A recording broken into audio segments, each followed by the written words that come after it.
Monsoon jar lalong magpapa-enhance ng ating habagat sa kanluran ng bansa na nakahatak pa rin ni Shanshan.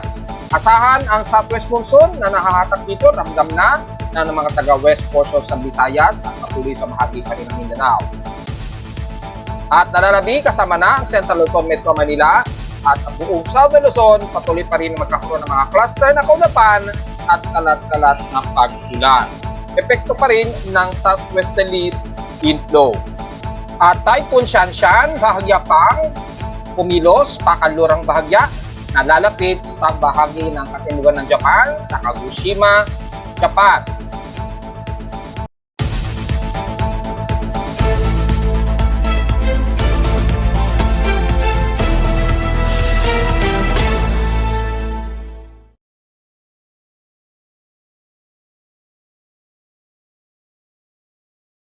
Hello, good morning mga folks. Welcome po muli sa ating Daily Weather Bulletin at Analysis para sa araw ng Linggo, August 25, 2024. Ang oras natin boss may maga ay alas 11:18 na ng umaga. Gloomy pa rin tayo, overcast at medyo haze ang umiiral sa amin dito sa Caloocan. So asahan sa buong Metro Manila, lalo na't umiiral, nararamdaman na natin yung circle range ng paghatak sa ating southwest monsoon. At mayroon nang namumuong monsoon gyre na mula dito kay Shanshan dahil nasa may bandang hilagang extreme northeastern Luzon na ito sa may labas ng ating Philippine Area of Responsibility o sa may bandang katimugan na ng Japan, which is yung area na yan, magdudulot po yan kadalasan ng pamumuo ng monsoon gyre kapag mayroong isang lumalapit na bagyo sa area na yan. At yung sirkulasyon nito, yung outer circle band, magdudulot po siya ng kadalasan na monsoon gyre na nahahatak po yung mga southwesterlies sa may bahagi po ng kaluran at yung mga kaulapan na magdudulot naman ng magiging mas maulap na bahagi natin sa bansa, especially sa Luzon hanggang Southern Luzon at west portion sa Visayas na nakakaranas na ngayon ng mga ilang mga heavy rain showers, violent rain showers at since kahapon nakaranas sila ng matitinding pag-ulan. So makikita natin sa ating lightning detection system, patuloy pa rin nakakaranas ng mga lightning strikes. And as of 11:15 AM, meron tayong 41 strikes na na-detect na aking aparato dito sa Caloocan, especially dito sa bandang extreme Northern Luzon, sa may bandang Apari o border ng Santa Ana, Cagayan, at sa may Southern Luzon naman sa may bandang Mindoro, Bicol region at karagatan ng bandang Lubang. At sa may eastern portions naman ng bandang Mindanao or Surigao del Norte, meron ding mga cluster ng mga localized thunderstorms dyan. So ingat po mga folks, asahan natin mararamdaman yan dahil nga po sa patuloy na paghatak sa ating hanging habagat dahil nga po kay Shanshan na international name na typhoon category pa rin hanggang ngayon. Bagamat hindi masyadong matindi ang water vapor sa ngayon sa Metro Manila at ilang bahagi ng Calabarzon, expected pa rin ang forecast na nakataas, may mga tsansa pa rin ng pag-ulan nitong maghapon. Sa lawas sa presyo na tala, naki-weather station, kaninang 5:11 AM, nakapagtala kami ng lowest of 26.6 degrees Celsius. Kahapon, medyo comfortable na nasa 31.9 degrees Celsius ang naitalang pinaka-highest na temperature sa amin. Kahapon ito ng tanghaling tapat at 1:41 PM. Meaning, medyo bababa ang aming heat index sa Caloocan at 42 degrees Celsius lamang, bagamat pasok pa rin sa danger high heat index ang naitala. Pero maituturing sa amin so sa Caloocan, na medyo comfortable na rin mga folks. At mapapansin natin yung air quality, mukhang tumataas na naman ang volume ng air pollution natin. So magmask po tayo mga folks na umaabot po sa unhealthy o 123 index ang ating air quality ngayong tanghali. So sa mga lalabas ngayong araw, magmask po at maaaring ito ay dulot lamang ng smog. So far, hindi ko pa makumpirma kung kasama dito ang VAG na naman mula sa mga bulkan. Sa ngayon, may tuturin lamang natin itong smog lamang o air pollution sa syudad. Samantala sa ating outside humidity ay nasa 79%. Katamtaman nito, bumaba ng 1% since last hour. At nasa thunderstormy tayo na nasa 1,007 hectopascals ang ating barometric pressure. And steady ito since last hour. So, ibig sabihin lamang yan, asahan ang mga localized thunderstorms sa iba't ibang bahagi ng bansa, mga folks. Bagamat, bago ko makalimutan, sa PX Extremes in past 24 hours naman, kung kukumparahin natin, pagdating sa highest temperature, nangunguna po ang tubig araw uli na may 35.5 degrees Celsius na highest temperature. Sa Baguio City, almost stationary lamang na 18.2 degrees Celsius na pinakamababang temperatura sa kanila. Pagdating naman sa Inulan, grabe ang bulong na nakaranas sila ng violent rain showers na umabot sa 157 mm ang naging total rainfall sa kanila. At gaya ng ating report kahapon, inaasahan na mararamdaman yan, dulot pa rin ng ating habagat na nahahatak lalo ng monsoon trough patungo dito kay Shanshan. At asahan yan ngayong araw at ingat pa rin sa mga pagbaha, asahan yan nito ngayong araw mga folks. Samantala sa high tide and low tide status natin, kasalukuyan, moderate ang level ng dagat. May 3 hours tayo in 18 minutes, so maximum high tide o 2:35 PM pa mamayang hapon. So titingnan natin kung lalagpas pa ito ng 1 meter. Well, mukhang mababa naman, so medyo moderate lamang ang high tide mamaya na mamayang 2:35 PM.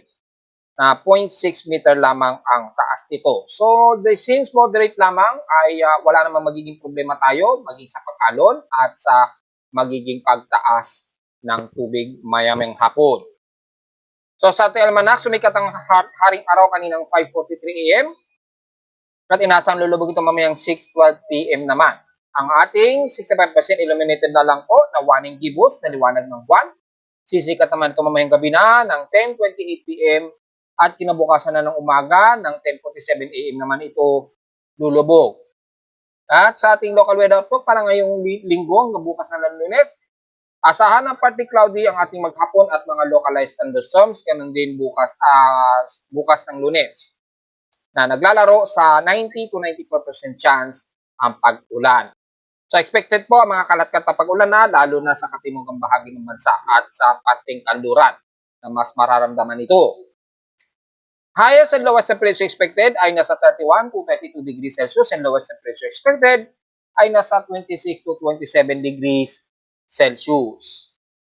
So, diretso naman agad tayo sa ating ginagamit na satellite imagery. Makikita po ang cluster nito ng heavy rain potential sa Bidaming Panig, lalo na sa kalurang bahagi ng bansa. Lalo na di sa may bandang Minamaropa, kasama na ang bahagi ng South Luzon, west portion sa Visayas at Mindanao. Makakaranas pa rin kayo ng very gloomy na himpapawid at asahan ng mga clusterized na heavy rain showers, lalo na dyan sa may bahagi nga po ng bandang Palawan, sa may bandang Coron, at pababa na yan ng bandang Puerto Princesa. At mula naman dyan sa may bandang Mindoro, lalo na sa Occidental Mindoro, ay asahan din ng mga maulap at mga kalat-kalat na pag-ulan na may pagkilat at pagulog. At mula naman sa ilagang bahagi ng Luzon, sa Silangan, ay may mga cluster na din po tayo dahil yung monsoon dyan, nagpapang-abot ngayon dyan sa may hilagang Silangan ng parte ng Luzon. Na magdudulot po ng mga cluster dyan ng mga kalat-kalat na pag-ulan na may pagkilat at magulog mula bandang Santa Ana, Cagayan, Isabela, pababa na yun ang Quezon Province sa bandang Baler at Polillo Islands. Damay na rin ang parte ng Calabarzon at Catanduanes sa may parteng Bico region hanggang pataas na yan ng Camarines Norte. Dito naman sa may extreme ng Luzon mula sa may bandang dulo ng Ilocos Norte hanggang ilang bahagi ng Apari, medyo katamtaman ang ating panahon dyan at makikita natin sa isang true color infrared ay katamtaman ang lagay ng panahon dyan. So medyo mas maaraw kayo dyan pero hindi natin maialis ang mga pag-ulan o kalat-kalat na pag-ulan lalo na mamayang hapon o gabi mula pagudpod pababa na yan ng Lawang, Batak at Bigan dyan sa Ilocos Sur. Pero mula sa bahagi ng La Union hanggang dyan sa may bandang Baguio, Benguet hanggang Pangasinan, magiging mas gloomy na po tayo dyan. Asahan ng mga kalat-kalat na pag-ulan na may ilang pagkidlat at pagkulog, lalo na sa hapon o sa gabi. At pababa na yan ang bandang Central Luzon hanggang Bulacan, damay na ang bahagi nga po ng Metro Manila at Calabarzon, magiging mas gloomy po tayo, maulap at medyo makakaranas tayo ng medyo makulimlim dahil yung accumulated water vapor dulot ng southwest monsoon nag-accumulate po sa karagatan ng Manila Bay, bandang Manila Bay po. At nagtatraverse habang nahahatak patungo sa may bandang silangang bahagi ng bansa. At dahil dito, naglalaro po yung mga cluster ng kaulapan na yan na magbubunsod po ng mga kalat-kalat na pag-ulan kasama na ang bahagi nga po ng Metro Manila, Mimaropa at Calabarzon area. And dahil sa naman ng South Luzon, kung titingnan natin at kung gagamitin natin ang Himawari 8 satellite imagery, makikita natin medyo katamtaman at maulap din ang bahagi nito ng South Luzon mula Marinduque Romblon, kasama ng mga ilang isla ng Masbate, Burias Island. Magiging partly cloudy to mostly cloudy pa rin tayo dyan. Expected ang mga isolated rain showers and localized thunderstorms. And the rest naman ng Visayas area, lalo na sa kaldurang bahagi ng Panay Island hanggang Negros region na yan, patuloy pa rin kayo makakaranas dyan na mas maulap na yung papurin at biglang kalat-kalat ng mga ilang moderate and some heavy rain showers, lalo na sa may bandang kanluran ng Negros region mula Kabangkalan hanggang Sipalay. Sa Panay Island naman, dito sa may bandang San Joaquin hanggang San Jose de Buenavista at iilan sa may bandang Kulasi at Malay. Pero sa nalalabi ng Panay Island, mula Rojas City, Calibo, kasama na Iloilo, Guimaras Island, patawid na dito sa may bandang Bacolod ng Negros region ay magiging partly to mostly cloudy din po tayo dyan. Despite na medyo gloomy tayo dyan, ay hindi maiiwasan ang mga ilang kalat-kalat ulan lalo na sa hapon at may mga pagkulog at pagkilat. Be ready na lamang sa mga pananggalang sa ulan, lalo na mamayang hapon.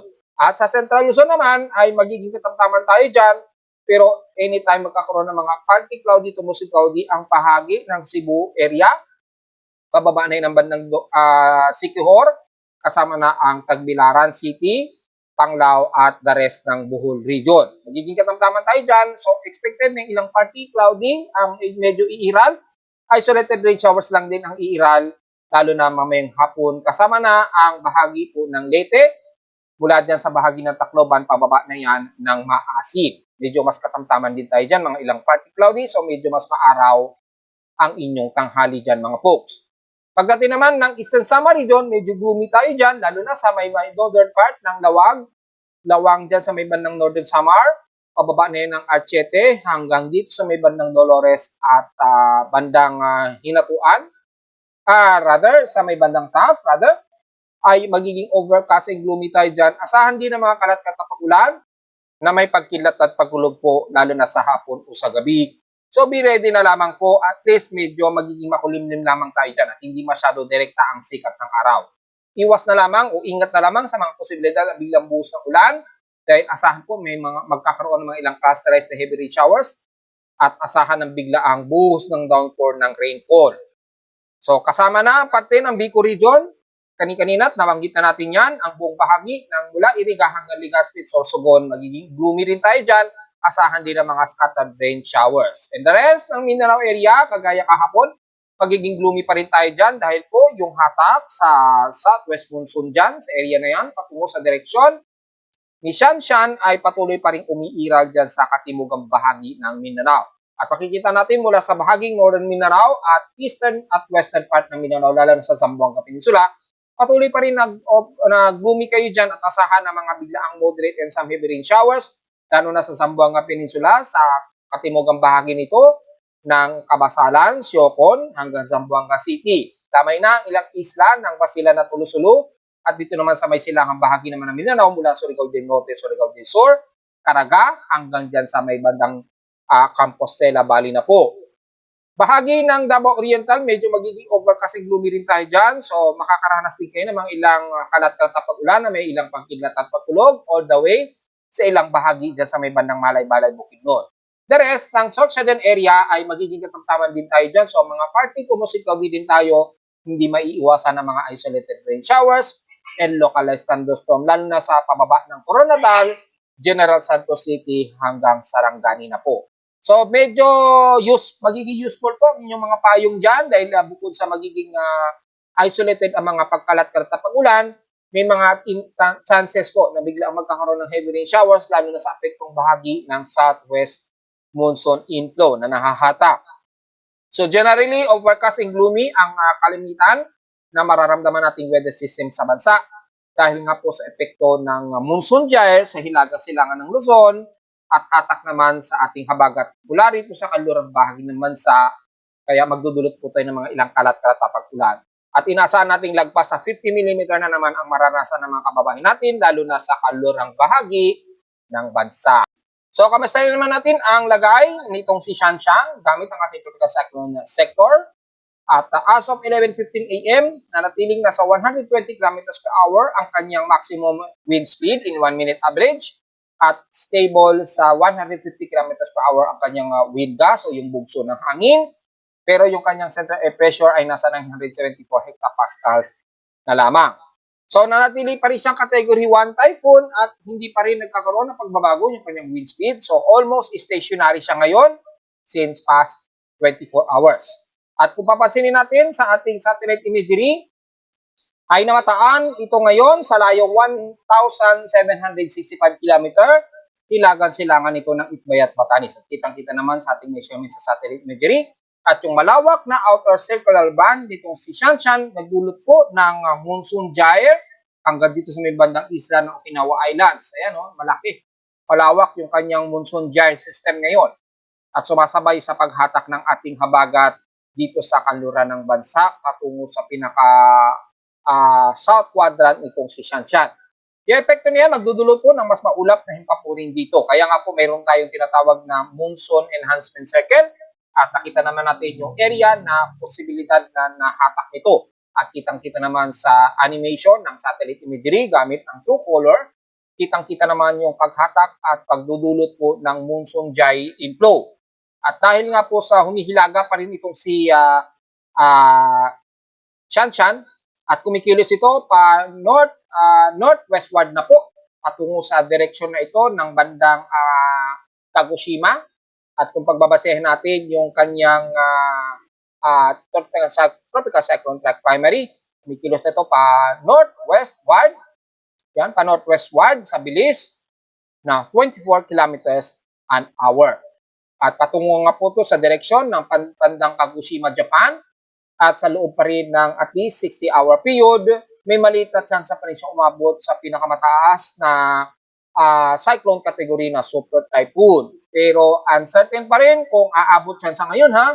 Yan ay extended forecast pa lamang by Tuesday. Inaasahan pa lang ang forecast niyan by Tuesday. So makukumpare pa natin kung aabot pa talaga siya sa super typhoon category paglapit niya dito sa may bandang timog silangan ng Kagoshima, southern part ng Japan. So makikita natin ay halos medyo dumadaos-dos siya ng unti-unti dahil nga po yung influence ng high pressure area dito medyo naikabig siya ng bahagya.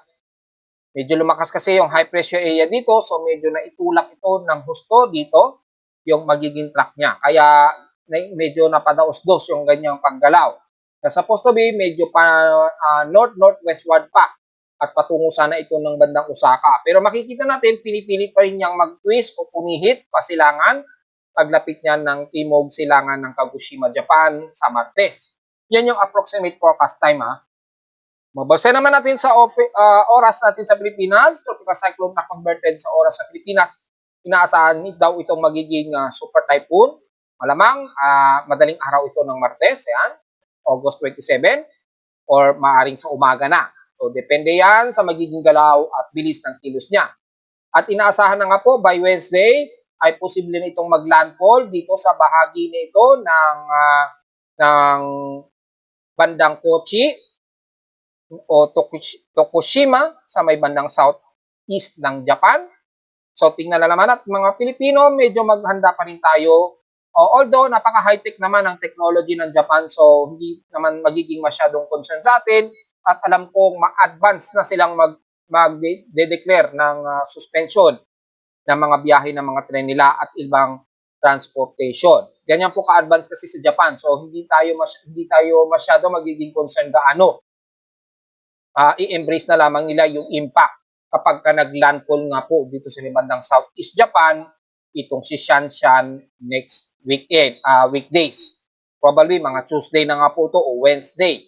So at least dyan, approximate day o approximate ahead of time ay inaasahan by Tuesday o Wednesday ito maglalandfall dito sa may bandang southeast ng Japan, bandang Okayama ng southeast ng Japan. So makikita natin sa animation, malawak pa rin ang sirkulasyon niya, napaka-broad pa rin yung kanyang upward low convection, pero hindi pa ganun sobrang lawak ng kanyang diameter kung susukatin ninyo. So, nag-i-enhance pa rin at pinipilit pa rin niyang mag-ipon ng mas malakas pa na upward low convection. Kasi sobrang lakas na po yung pinaka-low level convection niya. Nagdedepende lamang siya sa normalized o hanggang katamtaman na temperature sa sea surface temperature sa karagatan. So, hindi ganun kabilis yung kanyang rapid intensification. Samantala itong si 91W, halos mahigit 1 week na po itong tumatambay dito sa may bandang Okinawa Island, Japan. Bagamat itinaas ito as tropical depression na according kay Japan Meteorological Agency, nanatiling invest pa rin ito sa ating tropical cyclone sector. Pero halos 1 week na itong binabantayan simula nung naging 99W ito. At makikita natin, napakahilaw pa rin ng kanyang low-level convection. So, hindi masyado nag-create pa siya ng mas malakas na upward low convection. At nagdulot nga po ito ng pag-steering ng monsoon gyre dito sa may bandang kanlurang bahagi niya kung saan ito ay nagsisirculate. So, na-improve po yung ikot ng monsoon gyre dito. Kaya makikita natin ay lumawak po lalo yung pag-create ng monsoon gyre dahil halos tinutulungan itong C91W na mapasiring ng malakas yung daloy ng monsoon gyre dito. Lumawak po yung range ng sirkulasyon nitong si Shanshan dahil tinutulungan kasi nitong 91W na palakasin yung hatak dito sa pinaka-monsoon trough na ito. At nagdulot nga po ng malawakang monsoon gyre system. Yan, ito yung pinaka-monsoon gyre system. So kung naalala niyo si Ampil, nagdulot din po ng malawakang monsoon gyre itong si Ampil, di ba? Natatandaan ninyo? Ngayon ay naulit na naman mga folks. So makikita po natin ay asahan na mas mapapalawak pa nito yung circle ng southwest monsoon enhancement at lalo na sa may bandang kaluran ng bansa natin, mapapa-improve po yung paghatak lalo sa ating habagat. So asahan natin na tuloy-tuloy tayong magkakaroon pa rin ng epekto ng habagat ditong linggong ito or this coming weekdays. So kung may pasok na sa Martes, medyo ready sa mga estudyante pa rin natin just in case magkaroon po ng mga malawakang pag-ulan sa bituin panig ng bansa dahil po sa patuloy na mahahatak ating habagat this coming weekdays na po. So yun lamang ang medyo paghandaan natin mga folks dahil na-improve po lalo yung monsoon gyre na pinagsamang hatak nitong si Shanshan at si 91W. Which is kay Japan Meteorological Agency is itinuturing na nila itong tropical depression. At kung pagbabasa naman natin ang tropical cyclone assessment monitoring natin sa West Pacific Basin, tumaas na naman ang anomaly ni 91W ay na po, humigit sa 40 to 50% na po yung pinaka-anomaly niya. So, nagkaroon siya ng re-enhancement muli itong si 91W for the third time na. At makita yung pinaka-anomaly niya, naglalaro na sa 30%, 20 to 30%. At sa susunod na 24 oras, nagme-maintain sa 40% yung pinaka-anomaly. Ganon din dito ay naglalaro sa at least 40 to 60% naman ang tsansa ng intensification ng anomaly itong si 91W. Well, titingnan natin dahil manatiling hilaw pa rin yung pinakasirkulasyon niya. Samantala sa ating global spectral model, mukhang mayroong susunod kay Shanshan. At makikita natin sa pinaka-animation ng global spectral model, mayroong panibagong shallow circulation tayo na mamataan dito sa may silangan ng Mindanao sa labas ng Philippine Area of Responsibility. Well, tingnan natin kung magkakaroon ng conversion yan, convergence. Mamamonitor natin yan mga folks. Or yung dito sa may bandang Caroline Island o bandang Marshall Island. Meron ding parang shallow circulation din na nabubuo rito. Kung titingnan naman natin sa mean winds o yung wind shear, kung favorable ba, medyo moderate lamang yung pagiging favorable ng sirkulasyon na ito. So, hindi masyadong significant kung magiging active ang shallow circulation na namamataan natin sa global spectral model. Pero kung pagbabasa naman natin ang convergence, makikita natin ay ganun din. Halos hindi pa mag-aano significant yung kanyang kaulapan dito sa may bandang Marshall Islands. So, wala pa sa pinaka-close na lalabas ng pagiging forecast kung mangyayari itong ipinapakita ng Global Spectral Model care of Japan Meteorological Agency dahil hindi masyado halata pa. Kung pababasahin natin ang kontrahangin ay medyo may mga kontrahangin sa may bandang border ng PAR at dito sa may bandang Marshall Islands. Tingnan natin kung magde-develop ng convergence yan. Probably this week pa natin malalaman yan mga folks. Based on vorticity, nasa moderate po ang nakikita natin sa may bandang Marshall Islands o bandang Caroline Islands. Southeast ito ng Guam so titingnan natin ito. Bagamat napaka-consistent pa na maging isang invest ito sa ngayon, Pero dahil sa kanyang vorticity na medyo nagmo-moderate na, ay oobserbahan natin yan mga folks hanggang this coming Monday or Tuesday. Mag-update po tayo sa Facebook page just in case. Kung magbabasa naman natin ang mean sea level pressure, wala naman tayo masyado nakikitaan pa na shallow o low pressure area sa may bandang Marshall Islands. Bagamat mayroong portion na mayroong circulated o shallow circulation, ayan, 1,008 hectopascals dito sa may bandang southeast ng Guam.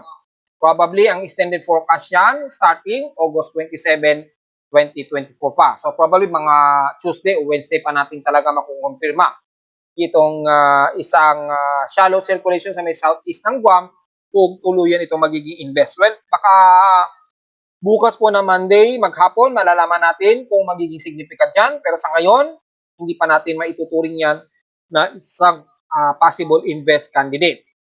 Samantala, ito lamang si Shanshan ay patuloy na kikilos at babagtasin nga po niya ang landmass itong southern ng part ng Japan. So, medyo ready na lamang po tayo sa mga kababayan natin sa southern Japan area. Wala naman sa mga computer models ay so far, hindi naman halatado pa na nakikitaan tayo mula kay GFS na may susunod kay Shanshan sa ngayon.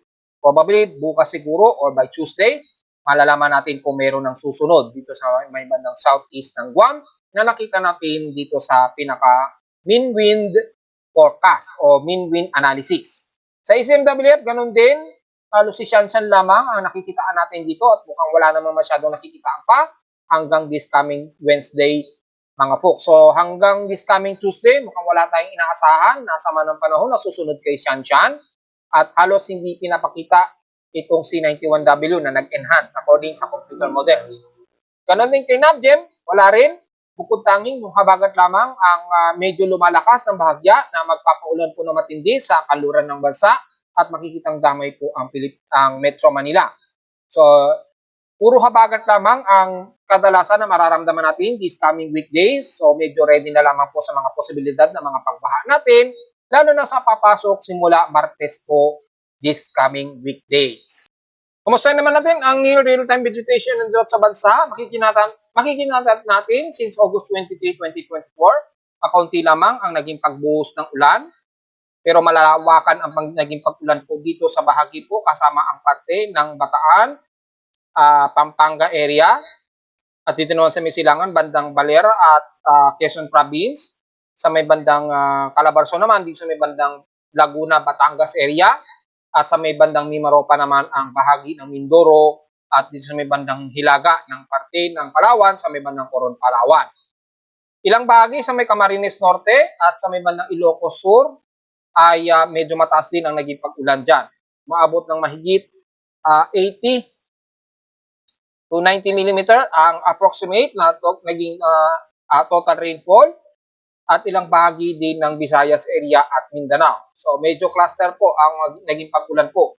Pero medyo naging concentrated sa may bandang NCR, kasama na ang Calabarzon area at Mimaropa area.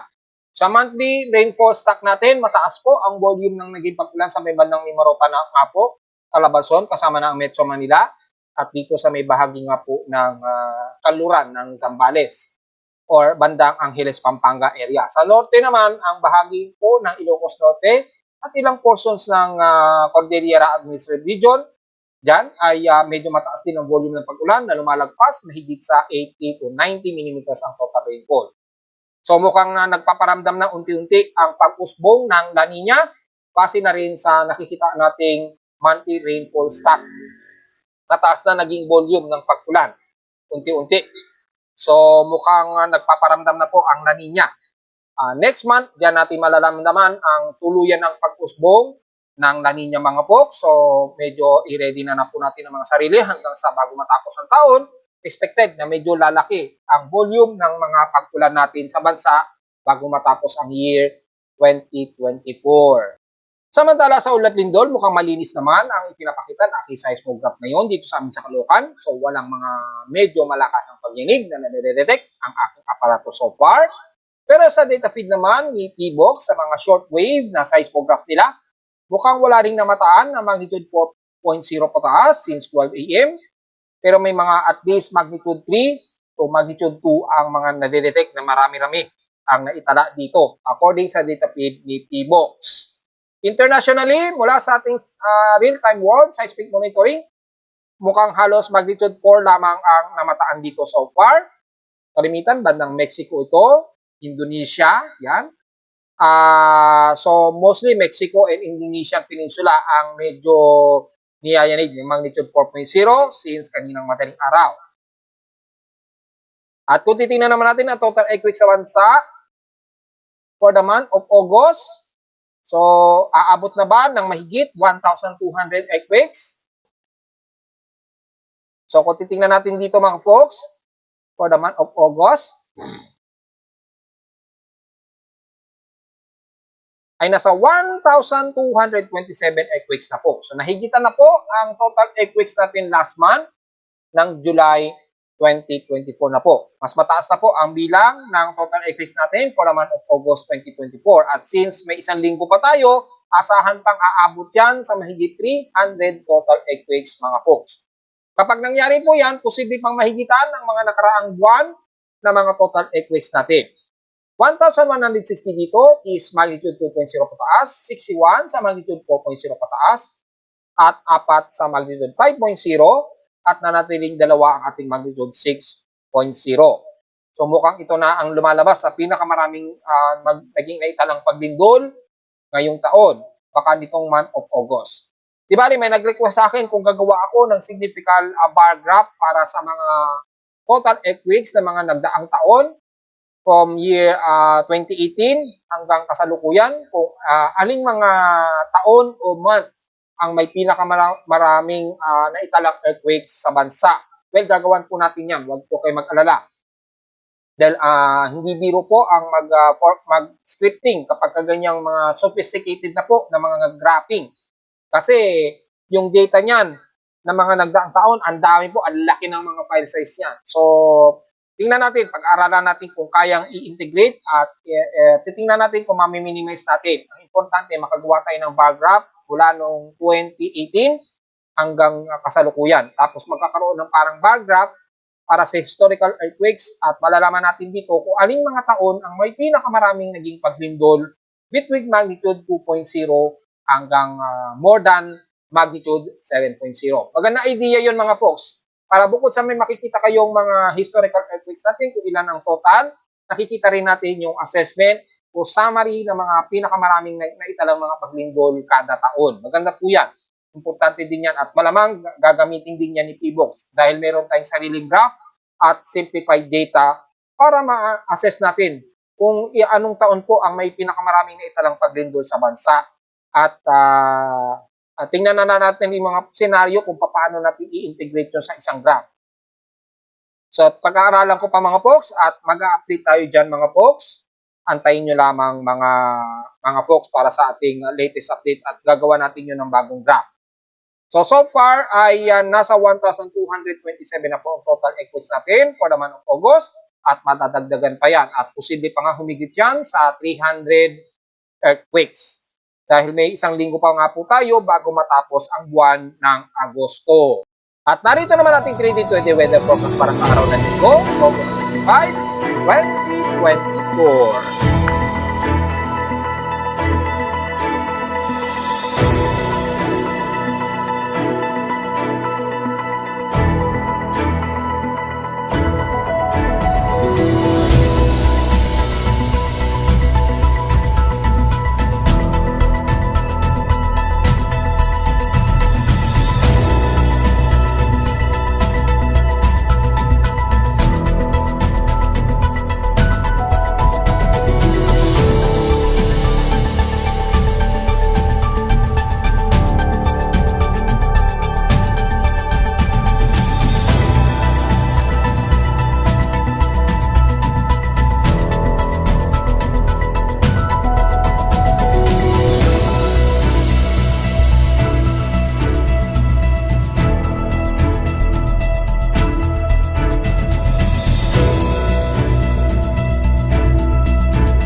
dito na lang po ating daily weather bulletin at analysis para sa araw na linggo, August 25, 2024. Huwag po kalimutan na mag-like, share, and subscribe po sa ating YouTube channel at visit lamang anytime sa ating website at www.pimoweather.com para sa pang detalye. Gusto nyo malaman, hindi natin i-report ngayong umaga, ngayong tanghali.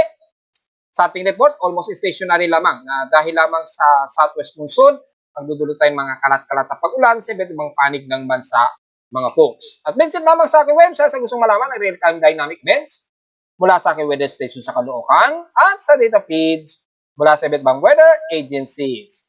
Maraming salamat po mga folks at magandang araw po o magandang tanghali po sa ating lahat.